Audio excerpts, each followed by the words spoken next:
Hello guys, நான் உங்கள் vs பேசுகிறேன். இன்னைக்கு நம்ம பார்க்க போகிற சீரிஸோட நேம் வந்து ஜாக் ஆஃப் ஆல் ட்ரேடுன்னு சொல்லக்கூடிய சீரிஸோடைய எபிசோட் 7 தான் நீங்கள் நம்ம பார்க்க போகிறோம். அதனால நீங்கள் நம்ம சேனலுக்கு புதுசாக உங்களால் முடிஞ்ச சப்போர்ட் நம்ம சேனலுக்கு சப்ஸ்கிரைப் பண்ணி சப்போர்ட் பண்ணுங்கள். அது மட்டும் இல்லாமல் அது கூட இருக்க பெல்லைக்கான ஆல் வச்சுக்கோங்க. அப்போ தான் நான் ஒரு அடுத்த வீடியோ எல்லாமே நோட்டிஃபிகேஷன் வரும். இதுக்கு முன்னாடி போட்ட 6 எபிசோட் பார்க்காத போய் பார்த்துருவாங்க. அப்போ தான் இந்த கதை புரியும். சரி வாங்க நம்ம கதை உள்ள போகலாமா? இப்போ ஹீரோவோடைய பார்ட்டியை சேர்ந்தவங்க எல்லாருமே என்னமோ வந்து தானே கரெக்டாக டஞ்சன் கிட்ட வரானுங்க. லூனா ஒரு விஷயத்தை கவனிக்கிறாங்க. இந்த இடத்துல என்ன அது டெலிபோர்டேஷன் லைட் மாதிரி தெரியுது. அப்புறம் டஞ்சனுக்கு வெளியில நின்றுட்டு இருக்கிற ஒரு சில அட்வென்ச்சர்ஸ் வந்து ஏய் அது உண்மையா அங்க பாரு அப்படின்னு ஆச்சரியத்தோட ஏதோ ஒரு விஷயத்த பார்த்துருக்காங்க. இவங்க எல்லாரும் வழியை விடுங்கன்னு சொல்லிட்டு உள்ள போய் பார்க்க அங்க போய் பார்த்தா தான் தெரியுது பிளாக் டிராகனுடைய உடம்பு செத்த நிலையில இருக்கு. லூனா அதை பார்த்துட்டு அதிர்ச்சியாவ ஒளிபீரும் நகுது பக்கம் பிளாக் டிராகன்ற மாதிரி அட்டாக் பண்ண ரெடியாக டே பொறுமையாடுறா அது செத்து போயிருக்கா இவர் செத்த பாம்பு அடிக்குது தான் திரும்ப வந்திருக்காரு. எல்லாருமே ஷாக் ஆவானுங்க. இப்போ டெரிக்கு அந்த சோனியாகரி பொண்ணு ஒலிவியரு லூனாவும் செத்துதான். இங்க என்னதான் நடக்குது? அடையங்கப்பா அது பக்கத்துல நிக்குது ஆர்வன் தானே லூனா அப்படின்னு டக்குன்னு பார்த்தா ஹீரோ திரும்பி பார்த்துட்டு அதுக்கப்புறம் அந்த ஸ்வாட விடுவோம். அது காத்தோட காத்த கரைஞ்சி மறைஞ்சு போயிடும். ஏய் பிளாக் டிராகன் கூட நீ ஃபைட் பண்ணியாடா? உனக்கு ஹீல் பண்ணணுமா? இல்ல அதெல்லாம் எனக்கு வேணாம். இதுக்கப்புறம் இந்த இடத்துல இருக்கிற எல்லா விதமான விஷயங்களையும் நீ பாத்துக்கோ அப்படின்னு சொல்லிட்டு அவன் கிளம்பிட்ட பிறகு பார்த்தா இப்போ உன்னோட பக்கம் அந்த இடத்துல இருக்க ஆட்களை பாக்குறான். என்ன இது இந்த இடத்துல இருக்க யாரையுமே காயப்பட்ட மாதிரி தெரியலையே. ஆர்வன் மட்டும் தான் காயப்பட்ட மாதிரி தெரியுது. அப்பனா எனக்கு தெரிஞ்சு இவன் ஒருத்தனை தனியால பிளாக் டிராகன் கூட சண்டை போட்டு கொண்டு இருக்கானா? டெரிக்கு வந்து நக்கலா கேட்கறாப்புல இப்பதான் என்னது இவன் கொண்டானா? அதெல்லாம் வாய்ப்பு இல்லை. இங்க என்ன நடக்குது? டேய் என்ன கண்டுக்காம போயிட்டு இருக்க மாதிரி அவன் கடு போயிட்டு ஹீரோ கிட்ட பிரச்சனை பண்ணிட்டு இருக்கான். கம்முனுரா ஆரோன் வந்து இந்த பிளாக் டிராகனை கொண்டு இருக்கான் தனியாலா. உன்னுடைய வீக்னஸ் என்னன்றது ஆல்ரெடி நீ ஒத்துக்கணும் இல்லையான்னு கூட தெரியல. அப்படி இருக்கும்போது தேவையில்லாம இப்போ அவனுக்கு பிரச்சனை கொடுக்காத. அவன் டயர்ட்ல இருக்கான். என்னது நீ இன்னடி அவனுக்கு வக்காலத்து வாங்குற ஒண்ணுனா அப்படின்ற மாதிரி அவன் அடிக்கிறதுக்காக போவான். அப்ப அவனுடைய ஸ்பிரிட் பவரை பயன்படுத்தி இவனை அப்படியே ஸ்டக் ஆக்கிடுவான். அவனால எதுவுமே பண்ண முடியாது. ஒளிவீரம் நிறுத்துங்க ரெண்டு பேரும். ஒளிவீரம் அதுக்கப்புறம் நம்ம ஹீரோ திரும்பி பார்த்து இவன் எப்படி இப்படி பண்ண முடியும் அப்படின்னு நினைக்கிறான். அப்புறம் நம்ம சோஃபியை பார்த்தா நம்ம ஹீரோவை நினைச்சு உருகிட்டு இருக்கா. அவர் உண்மையிலேயே பயங்கரமான பவர்ஃபுல்லான ஆள் தான். நேற்று போட்ட சண்டையில அவர் பார்க்க வேற லெவலா இருந்தாரு. கண்டிப்பா எங்களுக்கு சொல்லி கொடுத்த டெக்னிக்கை தான் அவர் வேற லெவலா அதை பயன்படுத்தினாரு. எங்களுக்கு சொன்ன ஒவ்வொரு விதமான மேஜிக் வந்து அவர் பயன்படுத்தினாரு. ஆனா அதை விட பல மடங்கான பவர்ஸை கொடுத்து அதை பயன்படுத்தினாரு. பிளாக் டிராகனை கொண்டு எங்க எல்லாரையும் காப்பாத்திட்டாரு. திரும்பவும் என்னுடைய லைஃப் இன்னொரு முறை காப்பாத்திட்டாரு. அவர் கண்டிப்பா அவருக்கு நன்றி கடனா இருக்கணும். பத்தத்துக்கு அவர் கூடிய நான் இருக்கணும்னு ஆசைப்படுறேன். அவரை நான் எப்படியாச்சும் என்னுடைய பிளான்ல ஜாயின் பண்ண வைக்கணும் அப்படின்னு அவன் யோசிச்சுட்டு இருக்க. அந்த டைம் பார்த்து அவளுடைய அக்காவும் வந்துருவான். அக்கா சின்ன ஆயிடுச்சு இவ்வளவு டயர்டா வந்துட்டு இருக்க தெரியுது. எல்லா விதமான பிரச்சனைகளையும் சால்வ் பண்ணிட்டு இப்ப பொறுமையா வந்துட்டு இருக்க. வந்தவ சடனா பெட்ல போயிட்டு அப்படியே படுத்துருவான். என்ன அப்படியே படுத்துட்ட? நீ போய் குளிக்கலையா? குளிச்சுட்டு வந்து படுக்கணும் தெரியாது. போமா இப்போதைக்கு எனக்கு டயர்டா இருக்கு நான் தூங்க போறேன்ற மாதிரி சொல்ல. என்னக்கா இப்படி பேசுற நீ? சரி வேணும்னா ஒண்ணு பண்ணுவோம் வா ரெண்டு பேரும் சேர்ந்து போவோம். அதுக்கப்புறம் அந்த இடத்துல போயிட்டு ரெண்டு பேருமா அந்த பாத்தை என்ஜாய் பண்ணிட்டு இருக்காங்க. இப்போ டயர்ட் எல்லாமே போயிடும் தானே? ஆமா ரொம்ப தேங்க்ஸ் சோபியா. உண்மையிலேயே நம்ம இன்னைக்கு உயிரோட இருக்கிறதுக்கு அவனுக்கு தான் தேங்க்ஸ் சொல்லியாக்கணும். உண்மைதான் ஆரோனுக்கு தான் தேங்க்ஸ் சொல்லியாக்கணும். ஆனா சோபியா உனக்கு ஆரோன் வந்து பிளாக் டிராகனை எதிர்த்து சண்டை போட்டப்போ உனக்குள்ள இருந்த அந்த ஃபீலிங் என்ன? அவர் ரொம்ப ஸ்ட்ராங்கா இருந்தாரு அந்த டைம்ல. அது நார்மலான ரியாக்ஷன் தான். அந்த ஃபீலை நான் கேட்கல. தனிப்பட்ட முறையில் எதனா உனக்கு புதுசாக தோணுச்சான்னு கேட்குறேன். அதாவது என்னன்னா இது வரைக்கும் அப்படியாப்பட்ட பவர்ஸ் எல்லாம் பயன்படுத்தி நான் இது வரைக்கும் பார்த்தது இல்லாதனால என்னால் அவனை சுத்தமாக புரிஞ்சிக்கவே முடியல. அந்த டைம்ல என்னால் அவரை புரிஞ்சுக்க முடியுமேன்ற மாதிரி சொன்ன உடனே அவன் ஷாக் ஆயிடுவா. என்னது உன்னால அவனை புரிஞ்சுக்க முடியுமா? என்னடி சொல்ற? என்ன சொல்ற நீ? என்ன உன்னால புரிஞ்சுக்க முடியாத சொல்லி எனக்கு பொறுமையாக அவசரப்படாத. சரி அவருடைய மூவ்மெண்ட் எல்லாமே ரொம்பவும் நல்லா இருக்கும். அதே மாதிரி மேஜிக் ஸ்கில்ஸ் எல்லாமே ரொம்பவும் நல்லா இருக்கும். முக்கியமா அவர் எங்களுக்கு எப்பவுமே ஒரே விஷயத்தை தான் உணர்த்திட்டு இருப்பாரு. பேசிக்ஸ் லெவல்ஸ்ல இருக்கிற மேஜிக்ஸ் எல்லாமே நம்ம கரெக்டா பர்ஃபெக்டா அதை பயன்படுத்தணும்னா கண்டிப்பா பின்னாடி பெரிய லெவலுக்கான மேஜிக்ஸை கூட நம்ம ஈஸியா பண்ண முடியும். பேசிக்ஸா? ஆமா அந்த சண்டை எப்போ போட்ட எல்லா விதமான பவர்ஸ் அண்ட் மேஜிக்ஸ் எல்லாத்தையுமே எங்களுக்கு அந்த டஞ்சன்ல இதுக்கு முன்னாடி இருந்தப்பவே அவர் எங்களுக்கு சொல்லி கொடுத்தது தான். அதெல்லாமே பேசிக்கான ஸ்கில்ஸ் தான். அந்த ஸ்கில்ஸையே அவர் வந்து தன்னுடைய அபாரமான சக்திகளை வெளிப்படுத்தி அதை வச்சே அந்த பிளாக் டிராகனை போட்டு தள்ளிட்டாரு. அவர்கிட்ட இருந்து இன்னும் நிறைய விஷயத்த நான் கத்துக்கணும் தெரியுமா? போ அடேங்கப்பா இந்த அளவுக்கு சொல்லி கொடுத்துருப்பா நான் கொஞ்சம் கூட எதிர்பார்க்கல. இதனாலதான் என்னால அவனுடைய சக்திகள் என்னன்றது புரிஞ்சுக்க முடியாம போயிடுச்சான். ஆனா சோஃபியா டிஃபரெண்ட் ஆனவன். என்னைய காட்டில அவனை நல்லாவே புரிஞ்சு வச்சிட்டு இருக்கான். சோஃபியா நீ உண்மையிலே பிரமாதம். அவனை ஈஸியா புரிஞ்சு வச்சிட்டு இருக்கேன். ஆனா நான் அப்படி கிடையாது. ஃபீல் பண்ணாத. அது ஒன்னும் உண்மை கிடையாது. கொஞ்சம் கொஞ்சமா நீ அவன்கிட்ட பேச பேச பழக கண்டிப்பா நீ கத்துக்கலாம் நிறைய விஷயம். நீயும் சூப்பரா தான் அந்த இடத்துல சண்டை போட தெரியுமா? நான் உன்னை மதிக்கிறேன். அவரை எப்படி மதிக்கிற மாதிரியோ நீங்க ரெண்டு பேருமே என்ன பொறுத்தவரைக்கும் கூலான பர்சன்ஸ் தான். கண்டிப்பா நான் உன்ன மாதிரி அவனு தான் ஆசைப்படுறேன். அதே மாதிரி அவரும் நம்ம கூட இருக்கணும் தான் நான் ஆசைப்படுறேன். அப்புறம் நம்ம வீட்டுல ஹீரோ பார்த்தா கையெல்லாம் பயங்கரமா வலிக்குது. அவன் தன்னைத்தானே சப்போர்ட் மேஜிக் உதவியோட ஹீல் பண்ணிக்கிறான். இதனால இப்ப ஹீரோக்கு பரவாயில்ல. அடேங்கப்பா நேத்து போட்ட அவ்வளவு பெரிய சண்டையில என் கை காலு என் உடம்பு ஃபுல்லாவே பயங்கரமான வலி. இப்பதான் கொஞ்சம் நிம்மதியா இருக்க உடம்பு. ஏன்னா நேத்து என்னுடைய லிமிட்ஸையும் தாண்டி நான் பயன்படுத்திட்டேன். அதனாலதான். அப்புறம் பார்த்தா அந்த செல்மாவும் அந்த வருவா.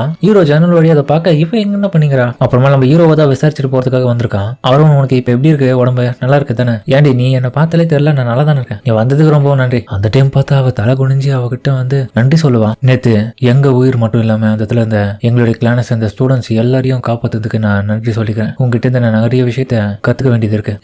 அதுக்கு தலை குனிஞ்சல நீ சொல்ல வேண்டிய அவசியம் இல்லை, நீ எவ்வளவு பெரிய போஸ்டிங்ல இருக்கிற ஆளு, நீ போயிட்டு தலை குனிஞ்சு என்கிட்ட சொல்லலாமா? எங்க பாரு, எந்த பொசிஷன்ல நான் இருக்கன்றதுலாம் முக்கியம் இல்லை, என்னை விடவும் நீ பெஸ்டா இடத்துல பல பேரோட உயிரை காப்பாத்திருக்க. அப்படி இருக்க உனக்கு எந்த பதவியில இருக்கிறவங்க கண்டிப்பா மரியாதை கொடுக்கறதுல தப்பு இல்லை, அதனால உனக்கு நன்றி சொன்னாலும் பத்தாது. ஆக்சுவலி நீ கொஞ்சம் என்னுடைய கிளானுக்கு இப்ப வர முடியுமா? ஏன்னா என்னுடைய லீடர் உன்னை பார்க்கணும்னு ஆசைப்படுறான். சரி ஓகே வரேன். அப்புறம் அங்க போக கிளான் லீடரும் நீ இவ்வளவு பெரிய வேலையை பண்ணதுக்காக நாங்க ஒரு வழியா ஃபைனலா முடிவு பண்ணிட்டோம். ஏன் நீ எங்களுடைய நைட் ஸ்கை சில்வர் ரேபிட்ஸ் கிளான்லயே வந்து ஜாயின் பண்ணிடக்கூடாது? உன்ன மாதிரியான ஒரு அட்டாக்கர் எங்களுக்கு கண்டிப்பா தேவை இந்த இடத்துல. கவலைப்படாத, யூனிட் 1ல மோஸ்ட் பவர்ஃபுல்லான ஒரு பார்ட்டி இருக்கு இந்த இடத்துல, அந்த கிளான்ல நான் உன்னை சேர்த்துறேன். அது மட்டும் இல்லாம இந்த இடத்துல இருக்க எல்லாருக்கும் நீ எனக்கு கீழே இருந்து வேலை பார்க்க போற, நீ தான் லூட்டினன்ட் இருக்க போற. இது நான் லூட்டினன்ட்டா? நான் ரொம்ப எங்க இருக்கேனே. எங்க பாரு, வயசு முக்கியம் இல்ல, நீ எந்த அளவுக்கு அனுபவத்தையும் பவரையும் வச்சுட்டு இருக்கிறது தான் இந்த இடத்துல முக்கியம். நீ இந்த இடத்துல ஜாயின் பண்ணினா என்னுடைய ஸ்டூடெண்ட்ஸ்க்கு நீ நல்லா கத்து கொடுப்ப நிறைய விஷயம். பத்தத்துக்கு கடினமா உழைக்கிற, உன்னுடைய பவர்ஸ் எல்லாமே வேஸ்ட் ஆக கூடாது. அதனாலதான் லூட்டினன்ட்டா எங்களுக்காக வேலை பார்த்துனா உனக்கு பெரிய லெவலுக்கான மரியாதை இந்த இடத்துல கிடைக்கும். சரிமா, நான் சொன்னதுல தப்பு இருக்கா? இல்ல லீடர், உண்மையிலேயே நீ எங்க கூட வேலை பார்க்கறது எங்களுக்கு ரொம்ப சந்தோஷம் தான்டா ஆரோன். கண்டிப்பா நாங்க உங்களுக்கு சப்போர்ட் பண்றோம் இந்த கிளான்ல, நீ எங்களுக்கு சப்போர்ட் பண்ணணும். ஆனா ஹீரோவும் மனசுக்குள்ள யோசிக்கிறான், எந்த ஒரு முட்டாளும் இப்படியாப்பட்ட சூப்பரான ஆஃபரை வந்து விட்டுட்டு போக மாட்டான். என்ன மன்னிச்சிருங்க, எனக்கு கொஞ்சம் டைம் தேவை. சரி ஓகே, உனக்கு எவ்வளவு டைம் வேணுமோ எடுத்துக்கோ. சரி ஓகே, ரொம்ப நன்றி, நான் இதை போயிட்டு வரேன். கேள்விப்பட்டேன் ஆரோன், உன்னை அட்வென்ச்சர் கில்ட்ல வேற பார்க்க சொல்லியிருக்காங்களா? கேள்விப்பட்டேன், அதனாலதான் இப்ப கிளம்ப போறாங்க. செல்மாக்கு தான் கொஞ்சம் என்னன்னு தெரியல, இவன் நம்ம கூட இருந்தா நல்லா இருக்கும்னு தோன்ற போல அவளுக்கு. ஹீரோ வர வரும்போது யோசிக்கிறான், என்னால நம்பவே முடியல, லூட்டினன்ட்டா என்ன ரெக்ரூட்மெண்ட் பண்ண போறாங்களா? நல்ல ஆஃபர் தான், ஆனா திரும்பி ஒரு பார்ட்டியா சேர்ந்து வேலை பார்த்தனா பழைய மாதிரி எனக்கு அந்த சூழ்நிலை வருமா? வந்துச்சுன்னா கண்டிப்பா நான் திரும்ப அந்த மனதளவுல பாதிப்படைஞ்சதை தாங்க முடியாது. அப்புறமா இந்த நடந்த விஷயத்த எல்லாமே அவனுடைய தாத்தாவா இருந்த அந்த கிழவங்கிட்ட எடுத்துன்னு வந்து சொல்லிட்டு இருக்கான், சாரி தம்பி, நீ முன்னத்தை விட இப்ப ரொம்பவும் நல்லாவே வளர்ந்துட்டேன், அதனால இந்த விஷயத்த பத்தில பெருசா யோசிச்சுட்டு இருக்காது, உங்களுக்கு எல்லாமே தெரியும் தான். பட் இருந்தாலும் வந்து எந்த ஆன்சரையும் நீங்க கொடுக்க மாட்டீங்க, இதை பண்ணு அதை பண்ணு. அவ்வளவு பெரிய பொசிஷன் நான் ஒருத்தான ஆளான்றது எனக்கு தெரியல, ஆனா அதுக்கு தானே உன்னை கரெக்டா தேர்ந்தெடுத்திருக்காங்க, நீ ஒருத்தான ஆள்னு வச்சு தானே செலக்டே பண்ணிருக்காங்க. வாய்ப்புகள் ஒரு சில முறை தானே கிடைக்கும், இருக்கிற வாய்ப்பை கொடுக்குற வாய்ப்பை விடக்கூடாது. என்ன கேட்டீங்கன்னா நீ போய் வேலை பார்க்கறது நல்லதுதான், ஏன்னா அப்பதான் உன்னோட லைஃப் மாறும். பழசுல நடந்ததை பத்தி யோசிக்காத, அது எப்பவுமே மாறாதுதான். ஆனா புதுசா இருக்கவங்க எல்லாருமே பழைய மாதிரியான ஆட்களையாவே இருப்பாங்க, அப்படிலாம் கிடையாதுடா. இந்த உலகத்துல எல்லாருமே கெட்டவங்க கிடையாது, நல்லவங்களும் கிடையாது. நீ பார்த்து கொஞ்சம் சூதானமா நடந்துக்கணும் எல்லார்கிட்டையும். அப்படியா சொல்றீங்க? அவர் கொடுத்த ஒரு தெளிவான விஷயத்தினால இப்ப ஹீரோக்கு மைண்ட் இப்ப கொஞ்சம் தெளிவா இருக்குதுல. அட்வென்ச்சர் கில்ட்டுக்கு போக அந்த இருக்கிற அட்வென்ச்சரோடைய கில்ட்டோடைய மாஸ்டர் இருக்கல்ல, அவரு பிளாக் டிராகன் வந்து கிட்டத்தட்ட 50வது ஃப்ளோர்ல வந்துருச்சா. நீ அதை தனியால தோக்கடிச்சியா? உண்மையாது? ஆமா, நான் தான் தனியால தோக்கடிச்சேன். டெரிக்கும் ஐயோ ஐயா என்ன இது கதையா இருக்கா, இந்த நாயெல்லாம் தனியால கொண்டு இருக்காது எல்லாம் கதை. ஆமாப்பா, இவன் லக்குல ஏதோ தான் அடிச்சிருக்கான்ற மாதிரி அந்த சோனியகாரியும் தென்னவட்ட பேசுறான். என்ன கேட்டா ஹீரோ இந்த இடத்துல இவனுக்கு எல்லாரையும் அசிங்கப்பட்டுட்டு எந்த ஒரு பெரிய பேச்சும் பேசாம போயிருக்கணும். பட் ஆனா அவன் பார்த்தா தெளிவான விளக்கத்தை வந்து அவனுக்கு கிட்ட புரிய வைக்கிறான். உங்களுக்கு இது ஒரு சம்மந்தமும் இல்ல, கொஞ்சம் அமைக்கணும் உட்காருங்க. என்னடா சொன்னு சொல்லிட்டு அவன் கடுப்பாயிடுவான். லூனாவும் கம்முன்னுன்ற மாதிரி சொல்ல ஹீரோவும் கில்ட் மாஸ்டர், நான் சில கேள்விகளை கேட்கலாம் தானே? கேளு. ஒலிவியர், நீ உன்னுடைய புதிய என்சாண்டரோட 92வது ஃப்ளோருக்கு போனியா இல்லையா? எதுக்காக நீ ஸ்ட்ரைட்டா 92வது ஃப்ளோருக்கு அவளை கூட்டின்னு போன? அவன் கடுப்பாகுதுல. அப்ப நான் சொல்றது உண்மை தானே? உனக்கு பல முறை சொல்லியிருக்கேன், எடுத்த உடனே புதுசா வர யாரா இருந்தாலும் அவங்கள 92வது ஃப்ளோருக்கோ ஹையஸ்ட் ஃப்ளோருக்கோ எதுக்குமே கூட்டின்னு போக கூடாது. நீ இதுக்கு முன்னாடி ஸ்ட்ராங்கா இருக்கலாம், ஆனா இப்போ அப்படி இல்ல, ஆபத்துகள் அதிகமாயிடுச்சு. அதனால அதிக பவர்ஃபுல்லா இருக்கிறவங்க மட்டும் தானே 92வது ஃப்ளோருக்கு டேரக்டா போறதுக்கு அனுமதி இருக்கு. நீ எப்படி அவளை கூட்டின்னு போலாம்? ஒரு நாள் அந்த இடத்துல இருக்க எல்லாருமே செத்துருப்பாங்க தானே? அதுக்கான காரணம் என்னன்றது உனக்கே தெரியும். எதனால நாங்க புதிய என்சான்மெண்டரை இந்த இடத்துக்கு வர வச்சோம் அதுவும் உனக்கு தெரியும். சப்போர்ட் மேஜிக் யூஸரா இருக்கிற உன்ன மாதிரியான வீக்கான ஒருத்தன் எங்க கூட இருக்கக்கூடாதுன்னு நாங்க ஆசைப்பட்டோம். உன்னைய காட்டிலும் அவ ரொம்ப பவர்ஃபுல்லானவ தான், அதனாலதான் அவளுக்கு அதிகப்படியான எக்ஸ்பீரியன்ஸ் இருக்கிறதுனால நாங்க அந்த இடத்துல அவளை டேரக்டாவே கூட்டு போயிட்டோம் அந்த ஃப்ளோருக்கு. நீ சொல்றது உண்மைதான், அந்த ஒரு ரீசனுக்காக தான் நான் அந்த பார்ட்டியை விட்டு வெளியே வந்துட்டேன். இல்ல நீங்க என்ன வெளியே தத்தி அமைச்சிட்டீங்க, அதை பத்தி எனக்கு கொஞ்சம் கூட கவலை கிடையாது, கோபமும் கிடையாது. ஆனா நீங்க பண்ண இப்படியாப்பட்ட லூசுத்தனமான வேலையினால பல அப்பாவியான ஆட்கள் வந்து அந்த டஞ்சன்ல இறந்துருப்பாங்க. நீ எல்லாம் அதை சொல்லாதரா, எனக்கு என்ன தோணுதோ அதானே நான் பண்ணுவேன். புதிய என்சான்மெண்டரை நான் கூட்டு போனது எனக்கு சரியா இருக்கும்னு தோணுச்சு, நான் பண்ணேன். உனக்கு என்ன அதுல? நீ பண்ண முட்டாள்தனத்தினால தான் அந்த இடத்துல அந்த டிராகனை இப்போ 50வது ஃப்ளோருக்கு வந்துச்சு, 92வது ஃப்ளோர்ல இருந்தது எப்படி அப்படி வரும்? நீங்க புதுசா கூட்டு போன அந்த என்சான்மெண்ட் எந்த விதமான பெரிய வேலையும் செய்யாத மாதிரி தான் எனக்கு தெரியுது. அது மட்டும் இல்லாம அவ அவ்வளவு அளவுக்கு பவர்ஃபுல்லா இருந்தா நேற்றுக்கு நீங்க அந்த பிளாக் டிராகனை நீங்க பார்த்த ஃப்ளோர்லயே கொண்டு இருக்கணும். ஆனா நீங்க அந்த இடத்துல இருந்து அதை சமாளிக்க முடியாம தப்பிச்சு வந்துட்டீங்க. அந்த தப்பிச்சு வந்ததுக்காக பயன்படுத்தின போர்ட்டல் தான் அது உள்ள வந்துட்டு அதுக்கப்புறம் எங்களுடைய ஃப்ளோர்ல அது வந்துருச்சு. எங்களுக்கு நல்லாவே தெரியும் இதுதானே உண்மையிலே நடந்தது. ஒலிவியர், நீ என்ன பேசினாலும் அது இந்த இடத்துல நியாயமாக்கிடாத, சரியா? எல்லாமே உன் தப்பு தான். ஏன் தப்பா? வந்த என்சான்மெண்ட் கரெக்டா தான் வேலை பார்த்தா, அவ நிறைய விஷயங்களை சரியா பண்ணா, ஒன்ன மாதிரி ஒன்னும் கிடையாது. அப்ப எப்படி இதுக்கு முன்னாடி நம்ம சண்டை போட்ட போலாம் நீ பர்ஃபெக்டா எல்லாம் ஆன்சரியா கொன்ன, இப்ப எப்படி பயந்து ஓடி வந்துட்டீங்க புதிய என்சான்மெண்ட் வந்த உடனே? அந்த கேள்விக்கு அவனால பதில் சொல்ல முடியாம கடுப்ப வரான். ஹீரோ தேவையில்லாத கதைகளை பேசிட்டு இருக்கான். என்ன கேட்டீங்கன்னா ஒரே அடி அசிங்க பத்தி நான் தத்து விட்டு வரணும். அப்புறம் ஹீரோ போட்டு உண்மையை உடைக்கிறான் பாருங்க. இங்க பாருங்க, உங்களுடைய பவர் எந்த நிமிஷம் வரைக்கும் நீடிக்கும்னா அதெல்லாமே ரொம்ப நேரத்துக்குலாம் நீடிக்காது. அதே மாதிரி நீங்க வீக்கானவங்க தான் என்ன பொறுத்த வரைக்கும். நான் இருந்ததுனாலதான் இதுக்கு முன்னாடி வரைக்கும் உங்களுக்கு பவர்லாம் அதிகப்படியா கொடுத்தேன், சப்போர்ட் மேஜிக்கை நான் கொடுத்தேன். ஆனா இந்த இடத்துல அதை சொல்லி காமிக்கணும்னு அவசியம் இல்லை. ஆனா நீங்க பேசுற பேச்சுக்கு நான் இதை சொல்லி தான் ஆகணும். அதனால நீ முட்டாள்தனமான காரியத்துல இறங்கி லூசுத்தனமா என்னென்னமோ பண்ணிட்டு இருக்க ஒலிவியர், இப்படியே போச்சுன்னா கண்டிப்பா உன்னால பெரிய பிரச்சனை வரீங்க. அப்ப இதுக்கு மூணுங்களும் பார்த்தா வந்துட்டு இருக்கும் போது லகானும் சோஃபியா நம்ம ஹாரோன் எங்க இருக்காரு, அவரை பாத்தியா நீ? எங்கப்பா நேத்து வந்து நம்ம அவரை பார்க்கவே முடியல, அவருடைய வீட்டுக்கு தான் போயிருக்கான்னு நினைக்கிறேன். பேசாம நம்ம என்ன பண்ணலாம், அவருடைய வீட்டுக்கே போயிட்டு இந்த மாதிரி நம்மளுடைய கிளான்ல ஜாயின் பண்ண சொல்லி கெஞ்சி கேட்போம். கண்டிப்பா ஒத்துப்பார்ல. என்ன சோஃபியா? ஆமா உண்மைதான், நம்ம அவர் வீட்டுக்கு போயிட்டு கெஞ்சி கேட்போம். சரி வாங்க ஒன்னா போய் கேட்போம். நல்ல ஐடியா. ஆமா அவர் வீடு எங்க இருக்கு ஃபர்ஸ்ட்? எங்க அக்காவுக்கு தெரியும், அவங்க கிட்ட போய் கேட்கலாம். அப்புறம் நம்ம செல்மா இருக்கிற இடத்துக்கு வந்துட்டு இவங்க 3 பேரும் ஹீரோவுடைய வீடு எங்க இருக்குன்னு கேட்கறதுக்காக வந்திருக்காங்க. அப்பா அவன் அந்த இடத்துல யோசிச்சுட்டு இருக்கான், நீ உண்மையிலேயே எங்களுடைய கிளான்ல ஜாயின் பண்ணா நான் ரொம்பவும் சந்தோஷப்படுவேன் ஹாரோன். என்னன்னு தெரியல, என்னுடைய மனசுல நீ எங்க கூடிய இருக்கணும்னு எனக்கு ஒரு ஃபீலிங் தோணுது. உனக்கு பிடிச்சிருக்கா என்னன்னு கூட எனக்கு தெரியல. ஆனா இதுக்கு முன்னாடி நடந்த மாதிரி எந்த ஒரு மோசமான விஷயமும் என்னுடைய கிளான்ல நாங்க கண்டிப்பா உனக்கு பண்ண மாட்டோம். ஆனாலும் கண்டிப்பா அவனுடைய உதவி தான் எங்களுக்கு இந்த இதில் தேவை. நம்ம ஒன்றும் அவனுக்கு உதவி பண்ண வேண்டிய அவசியம் இல்லை. அது ஏன் அப்படி சொல்றான்னா, அந்த பிளாக் டிராகன் கூட நடந்த சண்டையில வந்து ஹீரோவுடைய அந்த பூஸ்டான பவர்ஸ் எல்லாமே தீந்து போயிட்டு அப்படியே காலியாயிடும். அந்த ஒரு சமயத்துல அவனுக்கு மேஜிக்கை கொடுக்குறன்ற பேர்ல அந்த ஸ்பெல் எல்லாமே அப்படியே உடையும். இவ்வளவு எதுவும் பெருசா பண்ண முடியாது. அந்த டைம் ஹீரோவும் நானே இதை தனியா பாத்துக்கிறேன் சமாளிச்சுக்கிறேன்னு சொல்லியிருப்பான். இதை கேட்ட உடனே அவன் வாயடிச்சு போயிடுவான். அவன் சொன்னது போலயே தனியால சமாளிச்சிடான். அவன் உண்மையிலே அமேசிங்கான ஆள் தான். அவனுக்கு தான் நம்ம எந்த உதவியும் பண்ண தேவையில்ல. அவனுடைய உதவி தான் நமக்கு அதிகப்படியே தேவை. அக்கா இங்க தான் இருக்கியா? என்ன விஷயம் சோபியா? ஹாரோன் எங்க இருக்காரு? அவருடைய வீடு தெரியுமா உனக்கு? இல்ல, நான் இன்னைக்கு காலையில தான் அவனுடைய வீட்டுக்கு போய் பார்த்து அவனை நம்மளுடைய ரேபிட் பிளான்ல வந்து ஜாயின் பண்ண வைக்கிறதுக்காக போய் பேச வந்தேன். அதுக்காக தான் அவரு இன்னைக்கு வந்தாரு. இப்ப கில்ட்டுக்கு தான் போயிருப்பாரு. ஓஹோ, நாங்களும் நம்மளுடைய பிளான்ல ஜாயின் பண்ண வைக்கிறதுக்காக தான் அவர்கிட்ட கேட்க போறோம். எனக்குமே அப்படி கேட்கணும் தான் ஆசை அவர்கிட்ட. ஆனா இப்போதைக்கு அவரு சேரலன்னு சொல்லிட்டாரு. அவனுக்கு ஒன்னும் நம்மளுடைய பவர்ஸ் தேவையில்ல. ஆனா நமக்கு தான்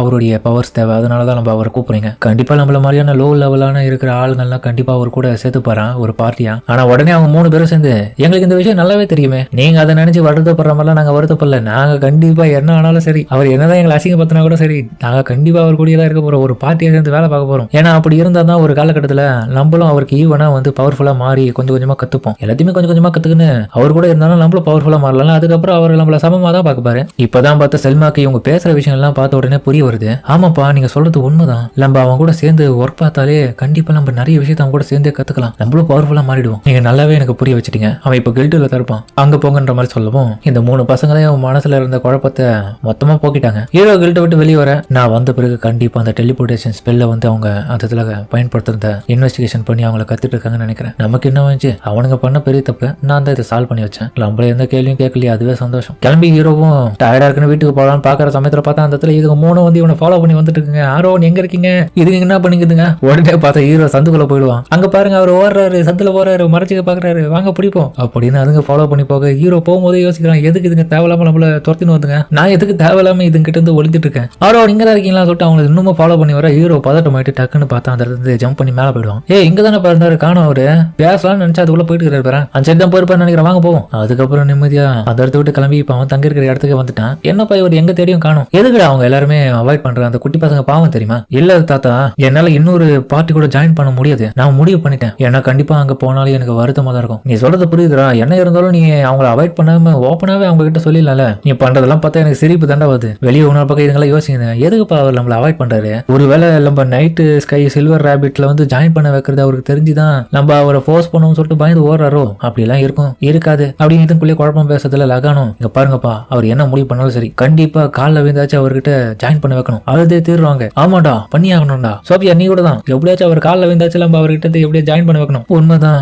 ஆனாலும் எனக்கு வருத்தமா இருக்கு, அவர் எதுக்கு குட் பை கூட சொல்லாம போயிட்டாரு. அந்த பசங்க பாரு எவ்வளவு வருத்தப்படுங்க உன்னை பத்தி. எங்க பாரு ஒரு காலகட்டத்துல நீயும் இப்படிதான் இருந்த, அதை மறந்துடாத. நான் இன்னைக்கு காலையில கொஞ்சம் சொன்னதை பத்தி கொஞ்சம் யோசிச்சு பாரு. அதுக்கப்புறம் ஹீரோ அவனுடைய ஒரு ஃபேவரட்டான ஒரு ஸ்பாட்டுக்கு வந்திருக்கான். அந்த இடம் பார்க்க முழு நிலவு ஈஸியா நல்லா தெரியுது. அந்த இடமும் பார்க்க ரொம்ப அழகா இருக்கு. வாழ்க்கையில எல்லாத்தையுமே தனியா சமாளிக்க முடியும்ன்றது மட்டும் நினைப்பா வச்சுட்டு செயல்படாத. கண்டிப்பா உனக்கு எப்பயாச்சும் ஒரு துணை தேவைப்படும். அவர் சொல்றதும் ஒரு உண்மைதான். அதுக்கப்புறம் பார்த்தா சோஃபியா அந்த இடத்துக்கு வரா. அவரும் நீங்க என்ன பண்றீங்க? உண்மையை சொல்ல போனா நேத்து நீங்க எங்களை காப்பாத்துறதுக்கு ரொம்ப தேங்க்ஸ் சொல்ல விரும்பினேன். பரவாயில்ல, இன்னைக்கு ஃபுல்லா உங்களை தேடி தான் இருந்தேன். டவுன்ல கூட இன்னைக்கு உங்களை பார்த்தோம். ஆனா அதுக்கப்புறம் உங்களை காணாம போயிட்டீங்க. எங்க தான் போனீங்க? ஒண்ணு இல்ல, உங்களை கண்டுக்காம நான் கொஞ்சம் டவுன் சுத்தி பார்த்துட்டு இருந்தேனா, அதுதான். என்ன மன்னிச்சிடு. பரவாயில்ல. சரி, இந்த டைம்ல நீ இந்த இடத்துல என்ன பண்ணிட்டு இருக்க? இது எங்களுடைய ஹெட் குவார்டர்ஸுக்கு பக்கத்துலேயே தான் இருக்கு. அதனால இந்த இடம் எனக்கு நல்லாவே தெரியும். இது என்னுடைய ஃபேவரட்டான ஒரு ஸ்பாட் தான். இந்த இடத்துக்கு நான் எப்பவுமே வருவேன் முழு நிலவை பார்க்கறதுக்கு. அதுக்கப்புறம் அது ரெண்டும் ரொம்பவும் நல்லா க்ளோஸா பேசி அந்த இடத்துக்கு உண்டான சீனரியை அப்படியே மாறி ரசிச்சிட்டு இருக்குங்க. அப்ப ஹீரோக்கு அவ சொல்றது எல்லாமே இதுக்கு முன்னாடி யாரோ ஒருத்தங்க தான் கூட இருந்தவங்களே பாஸ்ட்ல சொன்னதா யோசிச்சு பாக்குறேன். தயவு செஞ்சு நீங்க எங்களுடைய கிளான்ல ஜாயின் பண்ணிடுங்க. உங்களுக்காக நான் காத்துட்டு இருக்கேன். கண்டிப்பா நான் உங்க கூடிய தான் வாழலாம்னு நினைக்கிறேன். நீங்க ஏன் கூடிய இருங்க. உங்களை விட்டு எனக்கு பிரியத்துக்கு மனசே இல்லை. ஆனா சோஃபியா,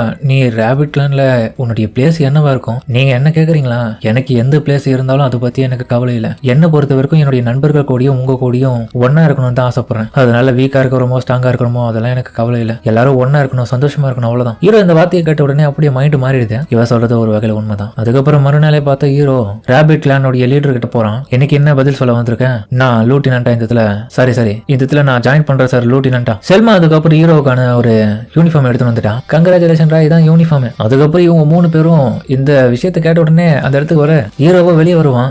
எங்கப்பா ஒரு வழியா அவர் ஜாயின் பண்ணிட்டாரு. நானும் இப்போ உங்களுடைய பிளான்ல ஒரு மெம்பர் பா. நம்ம எல்லாரும் இதுக்கப்புறம் ஒன்னாத வேலை பார்க்க போறோம் அப்படின்னு ஹீரோ சொல்ல அதோட இந்த எபிசோட முடிக்கிறாங்க. சரிங்க, எந்த வீடியோ அப்படின்னு கமெண்ட் சொல்லுங்க. மறக்காம இந்த வீடியோல பிடிச்சிக்க நம்புறேன். பிடிச்ச லைக் போட்டு நம்ம சேனலுக்கு சப்ஸ்கிரைப் பண்ணி சப்போர்ட் பண்ணுங்க. அது மட்டும் இல்லாம அது கூட இருக்க விளக்கணும் வச்சுக்கோங்க. அப்பதான் நான் ஒரு அடுத்த வீடியோல நோட்டிஃபிகேஷன் வரும். சரிங்க, இதோட இந்த வீடியோ முடிச்சுமா.